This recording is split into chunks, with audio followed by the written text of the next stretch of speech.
نحمده ونستعينه ونستغفره ونعوذ بالله من شرور أنفسنا ومن سيئات أعمالنا من يهده الله فلا مضل له ومن يضلل فلا هادي له أشهد أن لا إله إلا الله وحده لا شريك له وأشهد أن محمدا عبده ورسوله اللهم صل وسلم على محمد وعلى آله وصحبه أجمعين يا أيها الذين آمنوا اتقوا الله حق تقاته ولا تموتن إلا وأنتم مسلمون يا أيها الناس اتقوا ربكم الذي خلقكم من نفس واحدة وخلق منها زوجها وبث منهما رجالا كثيرا ونساء واتقوا الله الذي تساءلون به والأرحام إن الله كان عليكم رقيبا يا أيها الذين آمنوا اتقوا الله وقولوا قولا سديدا يصلح لكم أعمالكم ويغفر لكم ذنوبكم ومن يطع الله ورسوله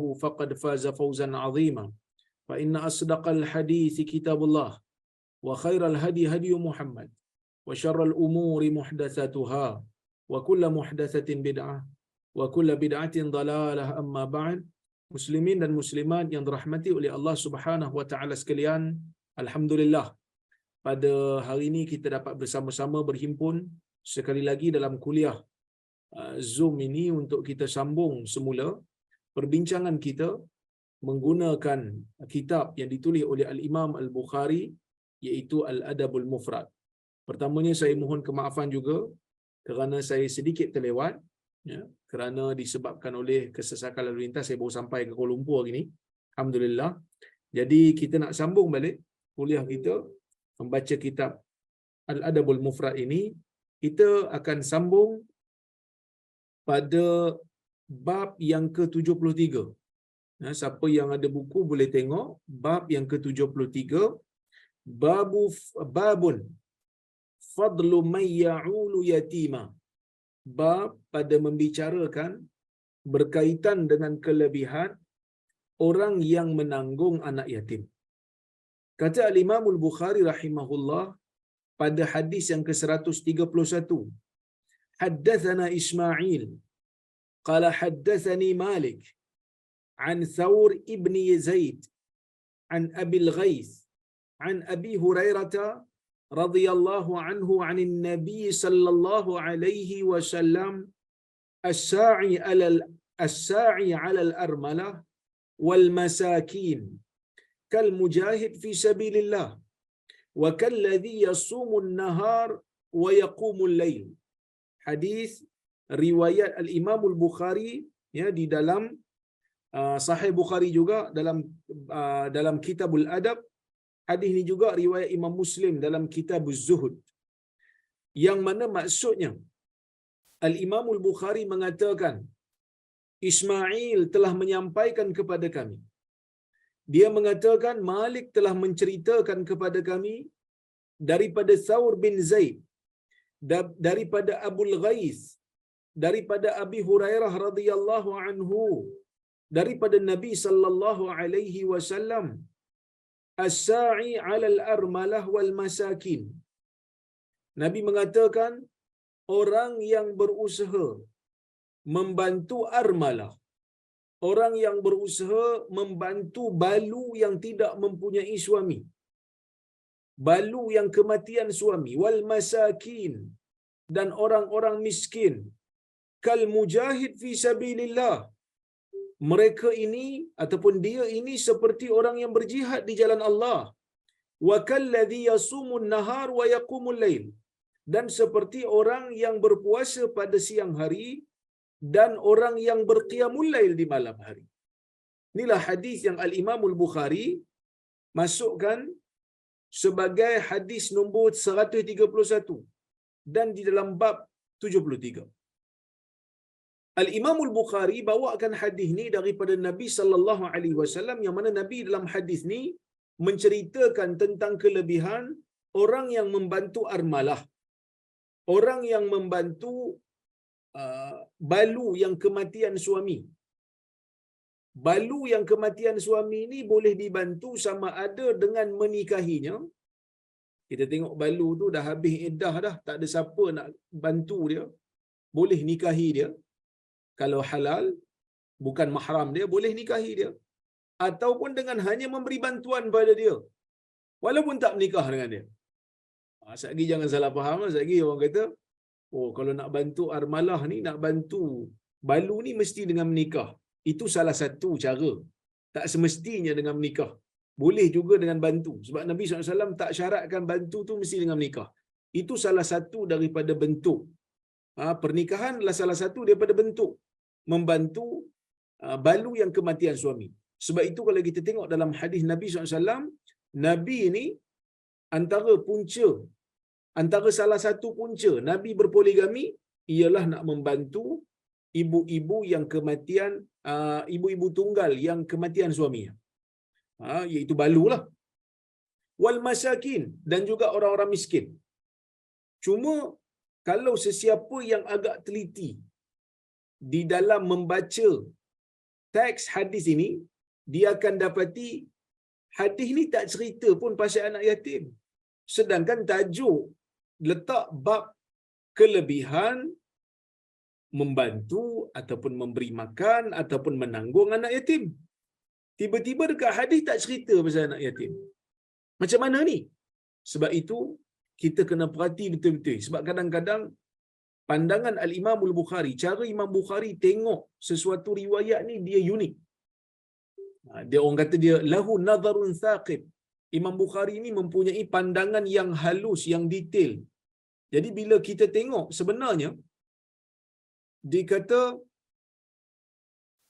Imam Bukhari ini kita boleh katakan dia teliti hadis Nabi sallallahu alaihi wasallam, dia dapat satu makna yang mungkin tersembunyi bagi orang lain tetapi jelas bagi Imam Bukhari. Apa dia? Bila Nabi sallallahu alaihi wasallam kata orang yang membantu ibu tunggal, orang yang membantu balu yang kematian suami, dan orang yang membantu orang-orang miskin, maka termasuklah anak yatim. Sebab balu yang kematian suami akan menjadi lebih sukar dan lebih susah kehidupan dia kalau dia mempunyai anak yatim, anak kecil-kecil. Anak yatim ni apa dia punya definisi? Anak yatim ni ialah anak yang kematian bapa. Anak yang kematian bapa, anak yang kematian ibu bapa masih ada tak dinamakan yatim. Anak kecil yang belum baligh yang kematian bapa kita panggil dia yatim. Kenapa anak yatim ni Islam suruh bela? Kerana tidak ada siapa yang nak tanggung dia, bapa dia dah tak ada. Yang rapat, yang sayang betul-betul dengan dia, yang betul-betul boleh tanggung dia tanpa syarat, yang boleh berhabislah untuk dia ni adalah bapa dia, dan bapa dia telah meninggal dunia. Jadi sebab itu anak yatim ni Nabi sallallahu alaihi wasallam suruh kita jaga elok-elok hak mereka supaya tidak terjejas. Jadi ibu tunggal akan kehidupan dia jadi lagi sukar bila mana dia mempunyai anak kecil. Dia tu sendiri kalau tak ada anak yang belum baligh, tak ada anak yatim, tak sukarlah hidup dia. Sebab apa? Sebab dia dah dewasa. Kan? Mungkin dia boleh kerja, dia boleh ambil upah itu ini, ataupun dia boleh nikah lain habis iddah dia. Tapi bila mana dia ada anak, menyebabkan proses nak mencari suami baru jadi sukar. Sebab bukan semua orang boleh, orang kata apa, setuju untuk dapat menikah package dengan anak sekali. Tambah anak ramai-ramai pula, kecil-kecil pula. Bukan semua boleh setuju. Jadi sebab itu, Nabi SAW mengisyaratkan. Dan anak miskin juga merangkumi anak yatim. Sebab kebiasaannya anak yatim ni miskin. Kan? Kalau anak yatim yang kaya, ada. Tapi bukanlah menjadi satu kebiasaan. Yang biasanya, anak yatim ni miskin. Jadi sebab itu, hadis ni merangkumi orang miskin. Okey. Kemudian, kal mujahid fi sabilillah. Kelebihan orang yang bantu ibu tunggal, yang bantu balu, adalah pahalanya seperti mana orang yang berjihad di jalan Allah. Sebab apa? Sebab bantu orang miskin ni dia menghidupkan nyawa, dia menghidupkan insan, dia memberi pendidikan, dia memberi kehidupan kepada insan. Samalah seperti mana orang berjihad. Walaupun taklah sama tu dari sudut sampai dia boleh, orang yang bantu, orang yang membantu balu-balu ni kalau dia mati di jalan tu boleh terus dapat syahid akhirat, dunia akhirat. Taklah. Sebab syahid ni pun dia ada tingkatan-tingkatan dia yang kita perlu tahu. Cuma kedudukan dia, keadaan dia sama seperti mana orang yang berjihad di jalan Allah, dan seperti orang yang berpuasa di siang hari dan berqiyamul lail di malam hari. Maksudnya pahalanya besar. Sebab apa pahala besar? Sebab orang yang bantu balu dan anak yatim ni kadang-kadang dia tak dapat apa pun pulangan.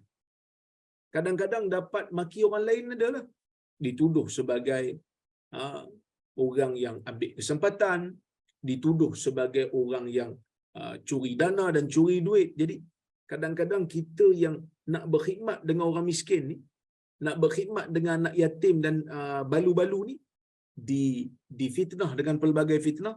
Tapi kalau orang tu dia betul-betul sabar, dia boleh konsisten bantu walaupun tidak mengharapkan apa-apa balasan lain, melainkan hanyalah balasan daripada Allah Azza wa Jal, maka insya-Allah pahalanya akan berganda-ganda seperti mana orang berjihad dan seperti mana orang yang berpuasa pada siang hari dan beribadah dengan qiyamul lail di malam hari.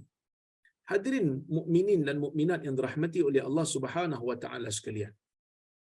Mungkin ada orang yang akan tanya, dia kata kalau bantu balu dan bantu anak yatim, bantu orang miskin, boleh dapat, kita kata boleh dapat pahala seperti puasa di siang hari dan berqiyamul lail di malam hari. Jadi kita tak payah puasa lah Ustaz, sebab pahala tu kita dah dapat dah dengan hanya membantu. Saya sebutkan di dalam Islam ni kita kena beza dua benda. Satu jaza, satu ijza. Apa maksudnya? Jaza ialah balasan. Siapa buat ni dapat balasan seperti orang yang berpuasa. Balasan yang hampir sama. Tetapi buat satu pahala ni tak melepaskan kita daripada kewajipan lain. Nak melepaskan satu-satu kewajipan, perlu bawa dalil yang lain. Hanya mendapat pahala seperti mana pahala wajib, maka ia tidak melepaskan kita daripada kewajipan. Contohnya, Nabi SAW sebut dalam hadis ni lah, siapa yang bantu orang miskin, bantu balu-balu, maka seperti berpuasa pada siang hari. Maka dia dapat pahala seolah-olah dia berpuasa pada siang hari. Bukan bermakna dia boleh untuk melupakan ataupun meninggalkan puasa tu secara total pada siang hari. Tak. Bukan bermakna saya dah tolong dah balu-balu, saya dah tolong anak yatim, saya dah tolong orang miskin, jadi saya dah dikira berqiyamul lail pada waktu malam, jadi insya-Allah confirm saya dapat Lailatul Qadar walaupun saya tak bangun malam, walaupun saya tak salat tarawih pada waktu malam sebab saya dah bantu siang tadi. Seolah-olah macam saya dah qiyamul lail lah. Kita kata tak. Pahala dapat lebih kurang sama, tetapi ia tidak melepaskan kita daripada kewajipan. Kalau benda tu wajib lah, sebab salat tarawih, qiyam Ramadan ni pada waktu malam dia bukanlah wajib. Tapi ada orang yang kadang-kadang dia suka untuk menggunakan benda ni. Sama juga dalam hadis yang hampir sama tapi dalam bab yang lain, yang mana Nabi SAW menyebutkan man ata arrafan atau man ata kahinan aw arrafan fasa'alahu lam tuqbal lahu salah 40 yauma. Sesiapa yang jumpa tukang tilik, sesiapa yang jumpa bomoh, ahli-ahli sihir yang dakwa dia tahu masa depan, kemudian dia bertanya kepada tok bomoh tu tentang soalan-soalan, lam tuqbal lahu salah 40 yauma. Solatnya tidak akan diterima 40 hari. Solat tak diterima 40 hari tak bermakna solat tu tak perlu dibuat. Sekali ada orang fikir, kalau saya solat pun bukan diterima, jadi tak payah solat lah. Kalau dia tak solat, dia berdosa. Kalau dia solat, solat tak diterima. Maka dia kena buat juga kat mana pun, cuma tak diterima. Disebabkan apa? Sebab dia dah melakukan dosa tadi. Jadi sebab itu pemahaman terhadap dalil itu perlu betul, perlu tepat. Jangan gunakan dalil-dalil yang seperti ini untuk melepaskan kita daripada tanggungjawab yang telah diwajibkan oleh agama pada kita. Kita tengok apa kata Syekh Muhammad Luqman dalam kitab Darashul Barat. Dia kata apa? Fiqhul hadis. Pemahaman daripada hadis ni, pengertian daripada hadis ni. As-sa'yu 'ala al-armalah wal yatim wal infaq 'alaihima wal qiyam 'ala umurihima jihadun fi sabilillah. Berusaha membantu balu anak yatim dan juga berinfak ke atas mereka berdua dan menjaga kebajikan mereka berdua adalah jihad di jalan Allah. Sebab apa dikatakan jihad? Sebab jihad ni nak menghidupkan manusia. Manusia ni dapat hidup dalam keadaan harmoni dengan adanya jihad fi sabilillah. Dengan adanya jihad, maka tertegaklah satu kerajaan yang adil. Dengan adanya jihad, maka tertegaklah satu kerajaan Islam yang menjaga hak rakyat. Sebab itu kalau kita tengok Abu Bakar, ketika mana dia menjadi khalifah, ucap tama dia sebut apa? Ucap tama dia memberikan harapan kepada orang-orang miskin dan orang-orang lemah. Sehingga Abu Bakar kata, orang-orang yang kuat di sisi kamu ialah orang yang lemah di sisiku. Kenapa lemah? Aku nak ambil lebihan harta yang mereka patut wajib bayar pada orang miskin yang mereka tak keluarkan, aku akan ambil. Dan orang-orang yang lemah di sisi kamu, dia adalah orang yang kuat di sisiku. Untuk aku serahkan kepada mereka haknya. Ini kerajaan Islam. Yang mana sebelum daripada kedatangan Islam, kerajaan-kerajaan yang ada pada zaman itu, kebanyakannya kerajaan yang menindas. Kita sendiri tengok apa yang berlaku dekat kerajaan Rom umpamanya. Kerajaan Rom ini adalah kerajaan yang menzalimi rakyatnya. Dia conquer, dia curi harta negara yang dia jajah. Kemudian dia menindas hamba-hamba yang ada dalam negara dia. Kan gladiator umpamanya. Gladiator tu adalah salah satu daripada hiburan.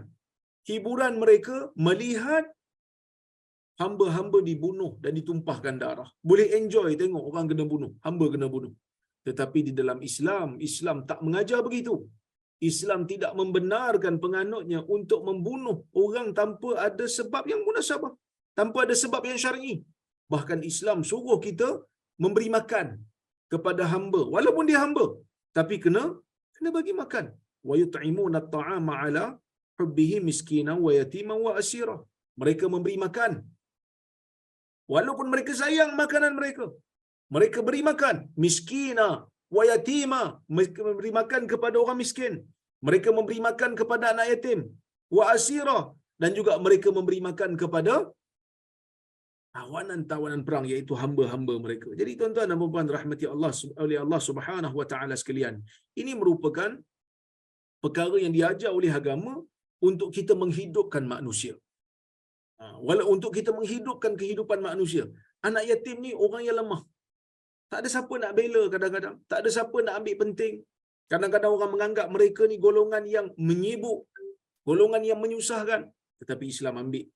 Islam bela mereka ni. Dan Islam mengatakan siapa yang bela mereka dengan mengharapkan pahala daripada Allah Azza wa Jalla semata-mata, maka Allah Azza wa Jalla akan berikan mereka ganjaran yang sangat besar. Seperti mana berjihad, seperti mana puasa pada siang hari, seperti mana mereka beribadat pada malam hari. Dan nak bagi tahu kepada kita apa dia? Islam tidak pernah mengasingkan diri daripada ciri-ciri ataupun daripada aktiviti kemanusiaan.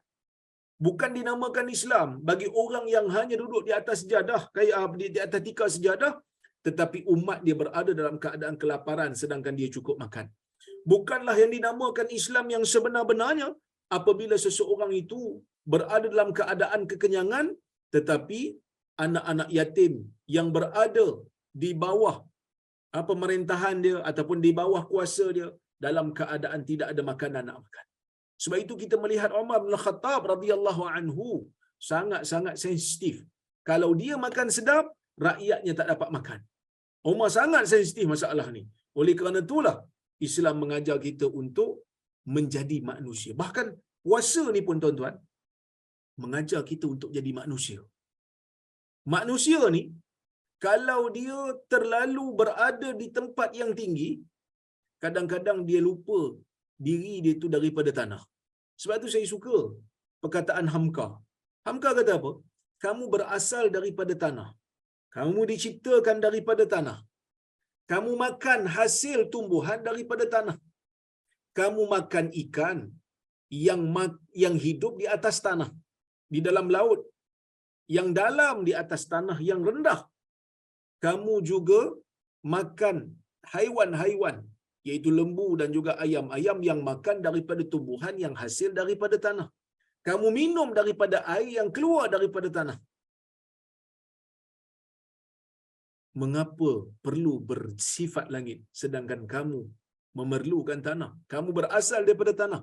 Kenapa kamu perlu bersifat dengan sifat langit? Subhanallah, perkataan yang sangat indah. Ya, kadang-kadang kita ni banyak terlupa, kan? Bila terlalu kayangan sangat, Allah Ta'ala beri nikmat yang pelbagai sangat, kadang-kadang kita terlalu meninggi. Maka sebab itu, Islam suruh kita rasa lapar. Kita rasa lapar supaya kita dapat melalui, kita dapat merasai macam mana rasa jadi orang miskin. Supaya kita ingat, oh lapar ni macam mana? Kan? Lapar ni macam mana keadaannya? Lapar ni macam mana rasanya? Barulah datang sifat yang kita panggil sebagai simpati dan empati. Kalau hanya sekadar tengok, tak melaluinya, tak merasainya, maka dia boleh hanya menyebabkan tahu, tapi belum boleh menimbulkan mahu, belum boleh menimbulkan penghayatan. Tapi bila mana kita sendiri dah merasai, kita sendiri dah melalui, maka kita akan rasa lebih simpati dan lebih memahami. Itu yang pertama. Nak suruh kita jadi manusia. Nak suruh kita ni bersifat dengan sifat manusiawi. Yang kedua, al-haddu ala kashfi karabatid du'afa wal muhtajin. Islam suruh kita ni menyingkap ataupun mengangkat kesusahan, kepayahan orang-orang yang lemah dan orang-orang yang memerlukan. Nak bagi tahu apa? Dalam negara Islam ni kita tak boleh lari daripada musibah. Dalam negara Islam ni kita tak boleh lari daripada masalah. Seadil macam mana pun pemimpin, akan ada golongan yang memerlukan yang perlu dibantu. Kalau tak, zaman Nabi SAW tak adalah orang miskin, tapi zaman Nabi ada juga orang miskin. Nak bagi tahu apa? Nak bagi tahu kat kita, kerajaan Islam yang pernah ada dalam sejarah Islam bukanlah satu kerajaan yang utopia yang langsung tak ada masalah. Itu bukan realiti. Itu bukan realistik. Pentadbiran sebuah negara yang realistik perlu dan pasti melalui masalah. Ada orang yang memerlukan. Sebab kadang-kadang ada dia manusia yang asalnya kaya, kerana ada suami yang kaya, kerjanya bagus, tiba-tiba suami meninggal. Kan? Suami meninggal. Yang mana bila suami meninggal, terus hilang punca pendapatan suami, isteri tak kerja, anak-anak ramai. Apa jadi? Jadi miskin. Kemiskinan adalah benda yang dibenteras oleh agama.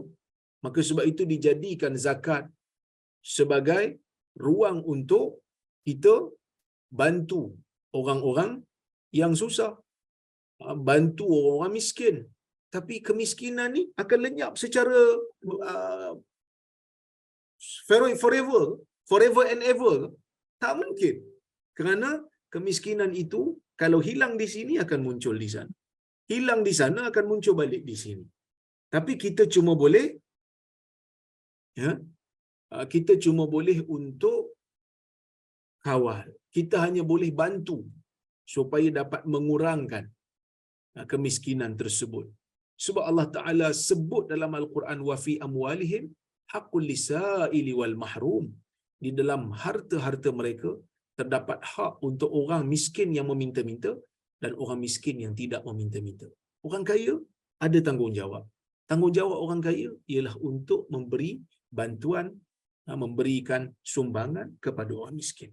Dan kewujudan orang miskin sebenarnya merupakan satu kelebihan yang Allah Ta'ala nak bagi dalam sebuah negara. Kerana apa? Kalau tak ada orang miskin, macam mana kita nak bersedekah? Kalau tak ada orang miskin, macam mana kita nak tambah pahala kita? Saya teringat ada seorang sahabat saya, bukan kata seorang, ramai jugalah, kan? Yang kadang-kadang bila bersembang, kita orang kata apa? Bersembang pasal zakat, infak dan sebagainya, dia sebut, dia kata, ini ruang saya untuk buat pahala ustaz. Dia kata, ustaz tak apalah, boleh mengajar agama pada masyarakat. Kami ni nak mengajar ilmu agama, kami taklah tinggi mana. Nak mengajar ilmu berkenaan dengan ekon ke, nak mengajar ilmu perubatan ke, bukan semua orang minat. Nak buat kuliah pasal nak mengajar cara nak pasang ekon, mana orang minat sangat. Tapi mengajar ilmu agama ni ada juga orang dengar. Jadi dia kata kami nak buat pahala ni dengan apa? Dengan kami bagi sumbangan, dengan kami bagi infak. Itu yang pertama. Yang kedua dulu saya pernah sebut, orang miskin ni Allah Ta'ala muliakan mereka dengan apa? Dengan doa mereka yang mustajab. Sebab itu Nabi SAW banyak mengajar kita tentang kelebihan orang miskin ni, supaya tak mereka ini dikesampingkan, tak mereka ni diabaikan. Mereka ada peranan kerana doa mereka lebih khusyuk. Hal tunsaruna wa turzaquna illa bidu'afaikum? Adakah kamu rasa kamu akan diberikan rezeki, dapat diberikan bantuan, melainkan adanya orang-orang yang lemah di kalangan kamu, yakni orang yang miskin? Maka adanya orang miskin, doa mereka lebih mustajab mungkin daripada kebanyakan kita. Kita dapat menambah pahala dengan kewujudan mereka, dan kebanyakan kehidupan kita juga diuruskan oleh mereka. Kan kita nak makan ikan, ada nelayan pergi tangkap ikan, dan nelayan tu miskin. Kan kita nak makan telur masin, ada orang miskin tolong buat. Kita nak makan padi, ada orang miskin yang jaga bendang. Mungkin ada orang kata, ustaz, orang berjaga bendang sekarang bukan miskin. Tak, dia upah orang miskin. Orang gaya-gaya mana dia nak pergi pecah peluh kat tengah-tengah bendang tu? Kan orang gaya-gaya ni kebanyakannya hanya upah orang-orang yang memerlukan. Jadi banyak sebenarnya kemah rumah kita pun orang gaji kita buat. Contohnya kan, orang gaji kita buat, dan mereka juga orang yang memerlukan kepada gaji, kepada upah, dan mereka susah. Maka sebab itu kebanyakan kehidupan kita diuruskan oleh orang miskin. Baik. Sebab itu Islam suruh jaga, baru ada interaksi di antara yang kaya dan juga yang miskin. Okey. Kemudian kita pergi kepada yang berikutnya, iaitu kata Imam Al-Bukhari rahimahullah, haddatsana Abu Yaman qala akhbarana Syu'aib an Zuhri qala haddatsani Abdullah bin Abi Bakr anna Urwah bin Az-Zubair akhbarahu anna Aisyah zawj an-nabi sallallahu alaihi wasallam qalat ja'atni imra'atun ma'aha ibnatan laha fasa'alatni falam tajid 'indi illa tamratan wahidah fa'a'taytuha faqasamatha baina ibnatayha thumma qamat fakharajat fadakhala an-nabiy sallallahu alaihi wasallam fahaddathtuhu faqala man yali min hadhihi al-banat shay'a fa ahsana ilayhinna kunna lahu sitran minan nar. Hadis riwayat Al-Bukhari juga di dalam sahihnya dan juga Muslim. Ya, dua-dua hadis ni ada dalam sahihain Bukhari dan Muslim. Maksudnya Al-Imam Al-Bukhari mengatakan Abu Yaman telah menyampaikan kepada kami. Dia berkata Syu'aib telah mengkhabarkan kepada kami daripada Az-Zuhri. Dia mengatakan Abdullah bin Abi Bakar telah menyampaikan kepada saya, sesungguhnya Urwah ibn Az-Zubair menceritakan kepadanya bahawasanya Aisyah radhiyallahu anha yang merupakan isteri Nabi SAW mengatakan, Urwah ambil daripada Aisyah. Urwah memang rapat dengan Aisyah sebab Urwah ni kira anak saudara Aisyah lah. Dia anak kepada Zubair bin Awam yang merupakan anak kepada Asma binti Abi Bakar. Okey. Dia kata apa? Dia kata ja'atni imra'atun ma'aha ibnatani laha. Aisyah kata, datang kepada saya seorang perempuan yang mana perempuan ni bawa dua orang anak perempuan dia.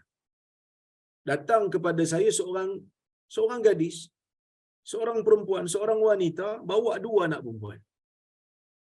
Fasa'alatni falam tajid indi illa tamratun wahidah. Dia minta pada saya, mana dia dalam keadaan susah, dia dalam keadaan miskin, ya. Maka falam tajid indi illa tamratun wahidah. Dia minta pada saya sedekah, dia minta pada saya sesuatu yang boleh dia makan dan anak dia makan. Falam tajid indi illa tamratun wahidah. Dan aku tak ada apa aku nak bagi, tidak ada apa yang ada di sisiku melainkan satu biji tamar sahaja. Fa'ataituha. Jadi Aisyah pun bagilah sebiji tamar tu kat dia. Dia ada berapa orang kat dia? Ada 2 orang anak dia dan dia seorang, ada 3. Tapi tamar ada sebiji. Faqasamatha baina abdataiha. Dia ambil sebiji tamar tu, dia bahagi 2. Dia belah 2. Summa qamat, dia bagi seorang anak dapat sebelah, seorang lagi anak dapat sebelah. Kemudian dia pun bangkit, fakharajat, lalu dia keluar. Fadakhala an-nabiy sallallahu alaihi wasallam. Lalu Nabi SAW pun masuk. Fahaddatstuhu, dan aku cerita kepada Nabi apa yang sedang berlaku. Aisyah pun cerita kat Nabi apa yang dia nampak tadi. Ada seorang perempuan datang, bawa makanan, minta makanan, aku bagi makanan yang sikit, dia bagi pada 2 orang anak dia. Ya. Faqala, Nabi SAW sebut, man yali min hadhil banat syai'ah. Sesiapa yang menguruskan urusan anak-anak perempuan seperti ini, sikit pun tak apa, seorang pun okey, ataupun ramai, siapa yang uruskan kehidupan mereka, fa ahsana ilaihinna, lalu dia buat baik kepada anak-anak perempuannya, kunna lahu sitran minan nar. Anak-anak ni akan menjadi penyebab bagi dia terlindung daripada api neraka. Okey. Bab ni Imam Bukhari bawa masuk dalam hadis dalam bab ke-74. Bab 73 yang kita baca tadi, hadis yang pertama tadi, bab fadlu may ya'ulu yatima. Bab siapa yang memelihara dan menjaga kebajikan anak yatim. Bab ni Imam Bukhari letak tajuk apa? Fadlu may ya'ulu yatiman lahu. Bab orang yang bab kelebihan orang yang menjaga anak yatimnya sendiri. Imam Bukhari letakkan tajuk nombor 73, siapa jaga anak yatim secara umum, kelebihan dia, Allah Ta'ala akan bagi pahala seperti orang yang berjihad di jalan Allah. Allah Ta'ala akan bagi pahala seolah-olah macam dia berpuasa pada siang hari. Itu 73. Secara umum, anak yatim tu boleh jadi anak yatim orang lain, boleh jadi anak yatim dia. Tapi jaga anak yatim sendiri ni ada pahala ke? Ada juga pahala. Jaga anak yatim sendiri. Betul lah, kan saya sebut tadi. Anak yatim ni anak yang kematian bapa. Boleh jadi mak dia masih hidup. Sama macam perempuan ni. Mak dia masih hidup. Jaga 2 orang anak perempuan. Susah. Terpaksa menguruskan anak perempuan ni. Kan? Kalau mak tu ada kerja, ada pendapatan, dia bagi anak dia, anak yatim dia makan, makanan yang diberi tu dia tak akan pergi sia-sia.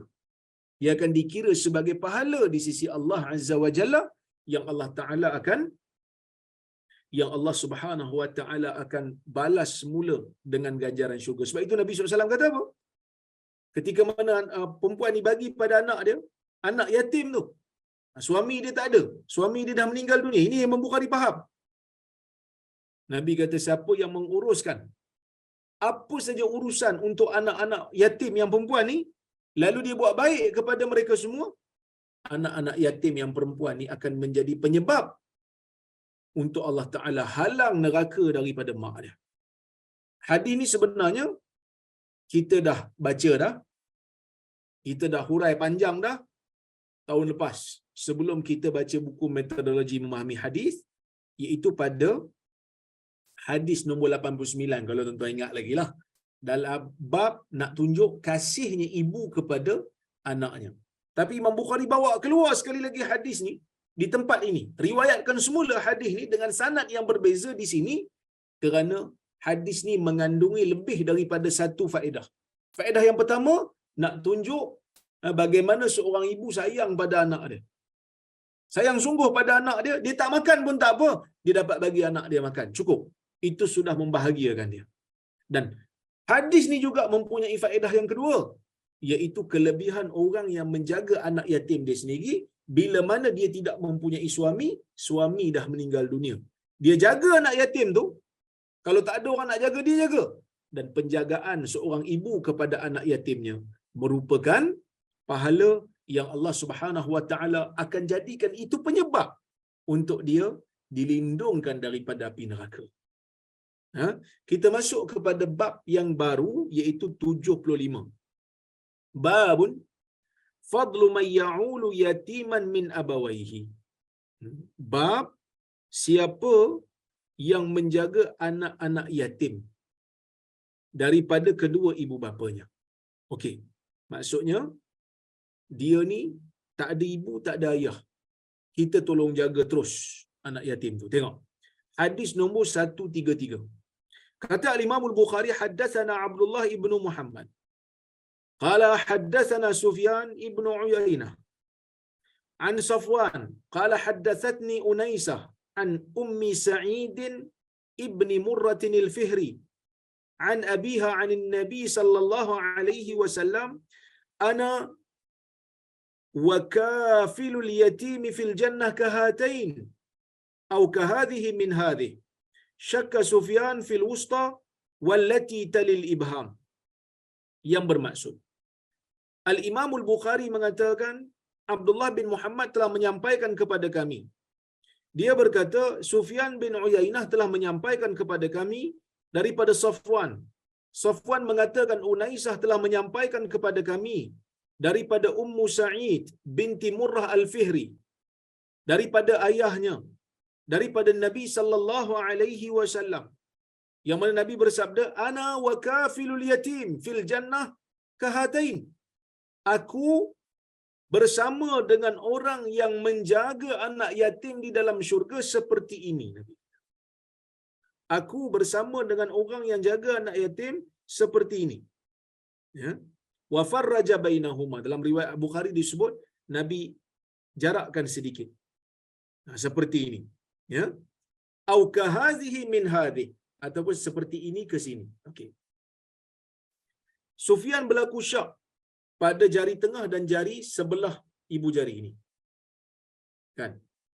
Dia syak. Nabi sebut seperti ini ataupun antara ini ke sini. Okey. Hadis nak bagi tahu apa? Hadis nak bagi tahu ada anak-anak yatim yang langsung tak ada siapa-siapa nak jaga. Ada anak yatim yang langsung tak ada siapa-siapa nak jaga. Siapa yang jaga? Sepatutnya bila tak ada ayah, bila ayah meninggal, ibulah kena jaga, tapi ibu pun tak ada. Siapa nak jaga? Kan tiba-tiba ada orang, pak saudara volunteer nak jaga. Ataupun kita kata pak saudara belah ibulah volunteer nak jaga, umpamanya kan, biar saya jaga tak apa. Adakah benda tu pergi sia-sia? Tak. Benda tu Nabi SAW sebut, orang yang jaga anak yatim ni dalam syurga bersama dengan aku, tak jauh. Seperti ini Nabi kata. Macam mana seperti ini? Mungkin dia dimaksudkan Nabi tinggi ni, dia rendah sikit, dekat je. Boleh jadi dimaksudkan dengan Nabi SAW tu, tidak ada jarak di antara dia dengan Nabi di dalam syurga. Nabi berada di tempat kenabian, dalam syurga, tempat yang tinggi, syurga yang tinggi. Dia selepas itu, maksudnya tak ada jarak antara dia dengan Nabi SAW dalam syurga. Jadi, nak bagi tahu dekatnya kedudukan Nabi dengan dia di dalam syurga nanti. Ya, baik. Yang dimaksudkan dengan kafil, orang yang menjaga bukan hanya sekadar membeli belanja, tetapi orang yang menjaga kebajikan, orang yang menjaga pendidikan, orang yang menjaga pakaian, dan selain daripada itu yang termasuk di dalam kebajikan anak-anak yatim. Baik. Fiqhul hadis. Apa yang kita boleh ambil daripada hadis ni? Yang pertama, at-targhib fi ri'ayatil yatim wal qiyam ala amwalih wa anna dhalika sabab dukhulil jannah.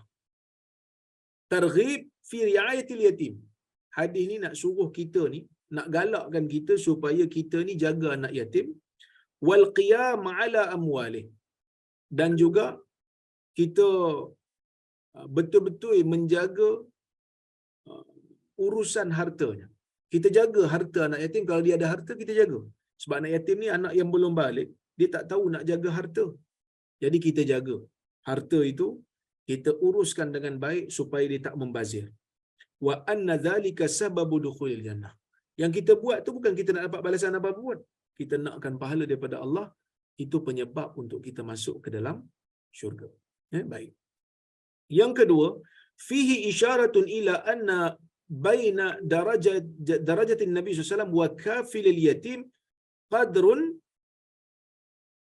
qadran tafawata ma baina as-sababa wal wusta. Hadis ini nak bagi isyarat kat kita, di antara darjat Nabi SAW dan penjaga anak yatim adalah satu kadar jarak di antara dua jari, iaitu jari sababah ataupun musabbihah, jari telunjuk dengan jari tengah. Itulah jaraknya. Tak ada tempat lain lagi yang memisahkan mereka. Kenapa Nabi SAW begitu suka dengan orang yang jaga anak yatim ni? Sebab menunjukkan keikhlasan dia kalau dia jaga dengan elok. Tak ada kepentingan apa pun. Kan? Dia tak ada kepentingan apa. Dia jaga kerana dia kesian. Dia jaga kerana disimpati. Ini menunjukkan dia tu orang baik lah. Dan dia tak khianat. Sebab Allah Subhanahu Wa Taala menyediakan menyediakan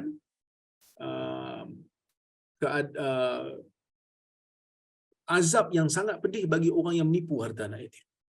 Innal ladzina ya'kuluna amwalal yatama zulman innama ya'kuluna fi butunihim nar wa sayaslawna sa'ira. Sesungguhnya orang-orang yang makan harta anak yatim secara zalim, sesungguhnya sebenar-benarnya mereka itu sedang memasukkan api-api batu neraka dalam perut mereka, dan mereka akan dibenamkan di dalam neraka. Jadi sebab itu Nabi sukalah kalau orang tu dia boleh jaga dengan elok, jaga dengan amanah. Dia tak lebih, orang kata apa, dia tak lebih memandang dunia bila dia jaga anak yatim tu. Nabi suka. Menunjukkan keikhlasan dia dalam nak mendapatkan pahala di sisi Allah. Yang ketiga, qala Ibn Battal. Ibn Battal berkata, ini seorang ulama Maliki, dia ada syarah Sahih Bukhari, dia kata apa? Haqqun ala man sami'a hadzal hadis ay ya'mala bihi liyakuna rafiqan Nabi sallallahu alaihi wasallam fil jannah wala manzilata fil akhirah afdal min zalik.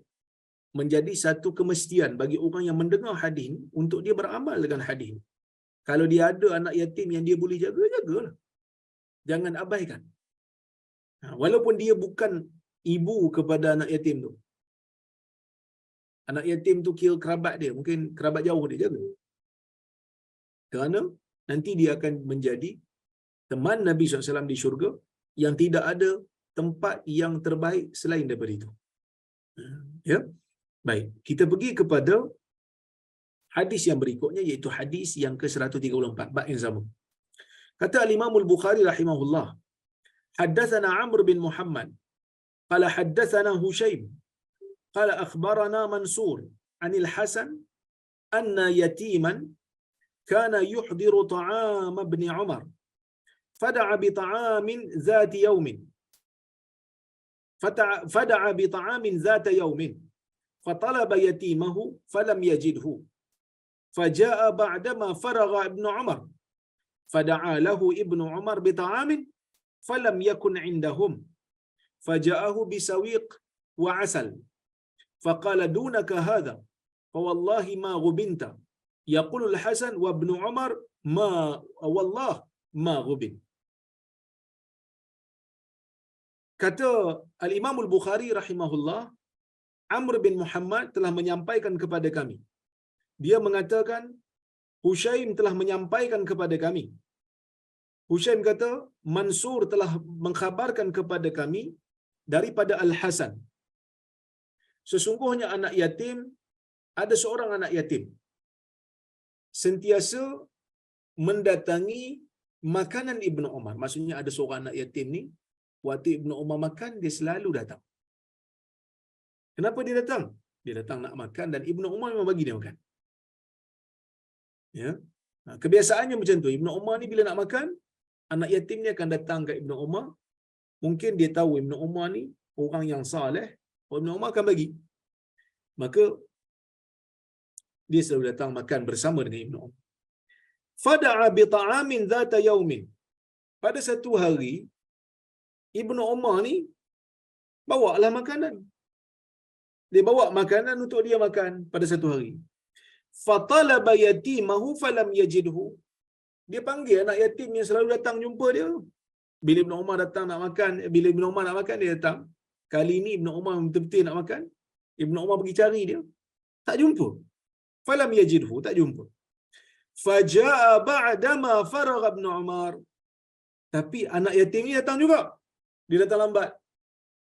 Lepas Ibnu Umar habis makan, barulah dia datang. Okey? Fada'a lahu Ibnu Umar bi ta'amin. Ibnu Umar pun bila dah selesai, dia tak, orang kata apa, dia tak hampakanlah anak yatim ni. Dia minta makanan yang lain. Dia minta makanan yang lain, dia kata bawa mari makanan lain. Falam yakun indahum. Ya, faja'ahu bisawiq wa asal. Yang mana makanan tu asalnya tak ada pun di sisi Ibnu Umar dan tak ada di sisi orang yang makan awal tadi. Ibnu Umar bawa apa? Ibnu Umar bawa sawiq dengan asal, bawa tepung, roti dan juga madu. Faqala dunaka hadha. Ibnu Umar kata, makan. Sentuhlah. Jamahlah. Fa wallahi ma ghubinta. Demi Allah, engkau tidak ditipu, engkau tidak rugi. Yaqulul Hasan, Hasan mengatakan, wa Ibnu Umar wallahi, dan Ibnu Umar ni demi Allah, ma ghubin. Dia tidak ditipu, dia tidak rugilah maksudnya. Kenapa? Pertama, anak yatim ni tak rugi. Sebab apa tak rugi? Walaupun dia tak datang awal, dia tak dapat makan awal tadi, dia dapat makanan yang special sikit. Sebab apa? Dapat makan madu. Special sikit lah. Mahal sikit lah. Dan Ibnu Umar pun tak rugi. Sebab Ibnu Umar memuliakan anak yatim, dan memuliakan anak yatim ini benda yang baik, benda yang disuruh oleh agama. Sebab itu kata Syekh, pengarang kitab Rasyul Barat, dia kata apa? Di antara pengajaran yang kita boleh ambil daripada hadis ni ialah ihtimamus sahabah bil ihsan ilal aitam wal inayah bihim inayatan balighah. Bagaimana para sahabat mengambil berat tentang anak yatim bil ihsan, mengambil berat dengan cara buat baik kepada mereka, dengan cara buat baik kepada mereka, menjaga kebajikan mereka dengan betul-betul jaga. Okey, baik.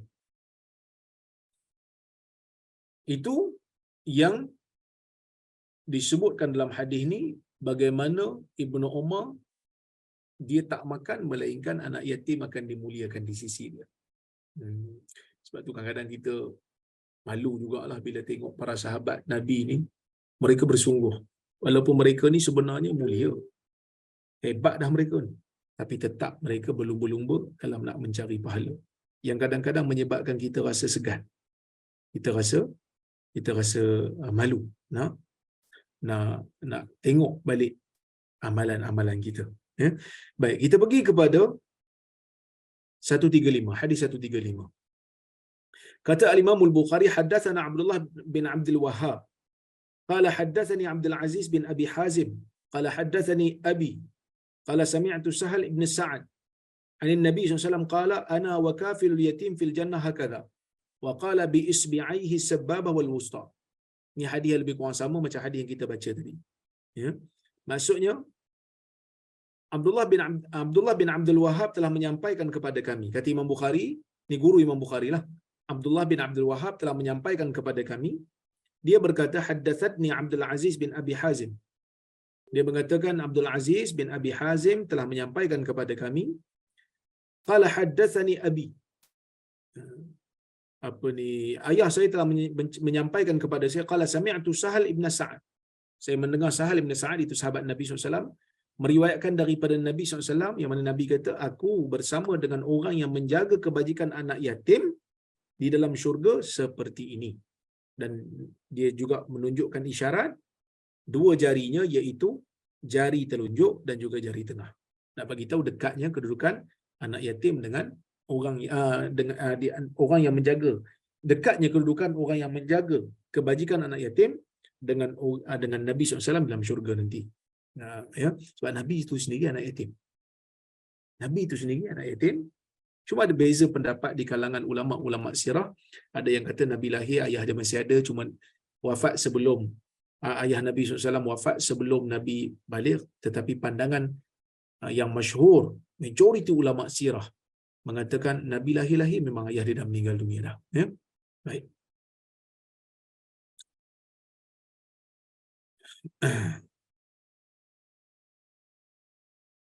Hadis nombor 136.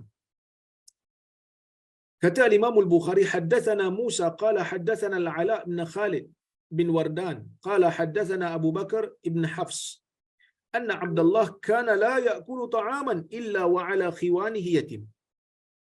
Hadis ini merupakan hadis yang hasan, riwayat yang hasan daripada Abdullah bin Mas'ud.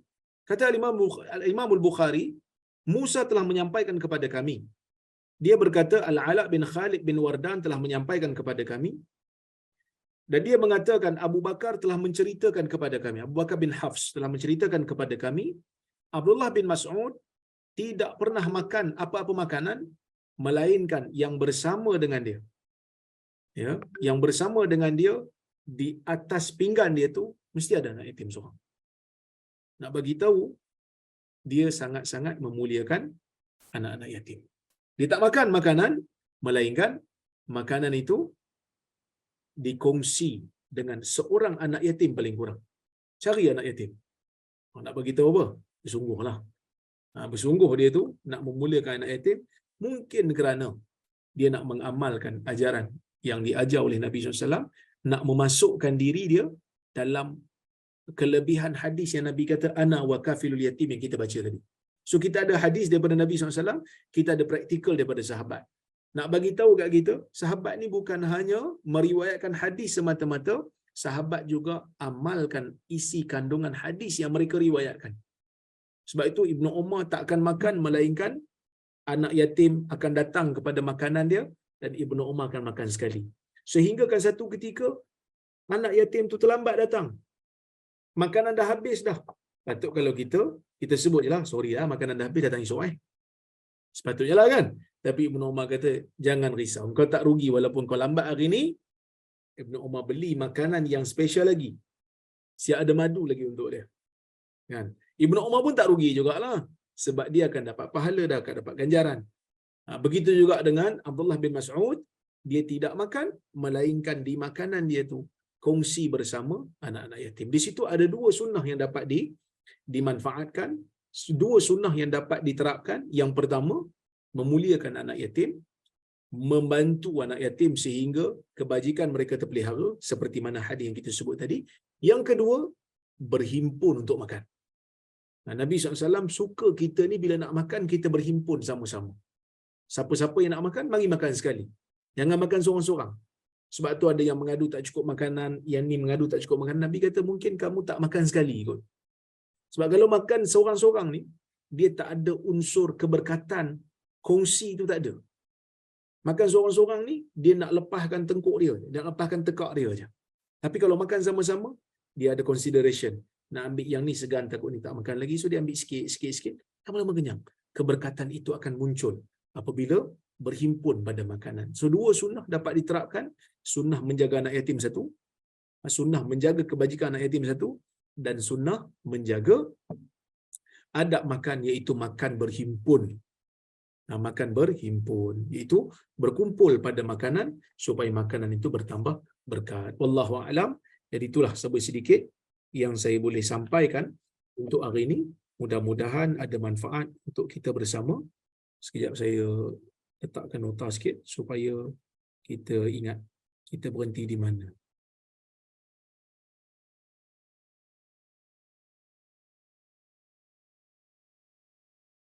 Okey. Jadi insya-Allah kita tengok kalau ada soalan ataupun komentar. Ya, dulu kan. Assalamualaikum. Waalaikumsalam. Minta maaf kuliah akan bermula sikit lewat. Terima kasih Kak Jini. Kak Jini dah siap buat pengumuman dah. Alhamdulillah. Kita selesai dah kuliah kita. Cuma lewat sikit je. Sebab tu saya habiskan lewat sikit. Sebab kita mula lewat. Assalamualaikum. Mohon pencerahan. Bolehkah kita bayar zakat kepada organisasi dakwah yang mengumpul dana untuk beli tanah membina masjid dan aktiviti dakwah yang lain. Jazakallahu khairan. Isu membayar zakat ni sebenarnya dia ada isu undang-undang dan dia ada isu hukum. Dari sudut undang-undang, memang kalau tanya pejabat zakat, pegawai zakat, dia akan kata bayar pada pejabat zakat lah. Kerana mereka saja yang ada otoriti untuk mengutip zakat. Jadi mana-mana NGO ni dia tak berhak kutip zakat. Dia tak boleh pun dari sudut undang-undang kutip zakat. Tetapi kalau seseorang itu nak bayar zakat dan dia niatkan itu sebagai zakat dia, maka kena tengok termasuk dalam asnaf ke tidak.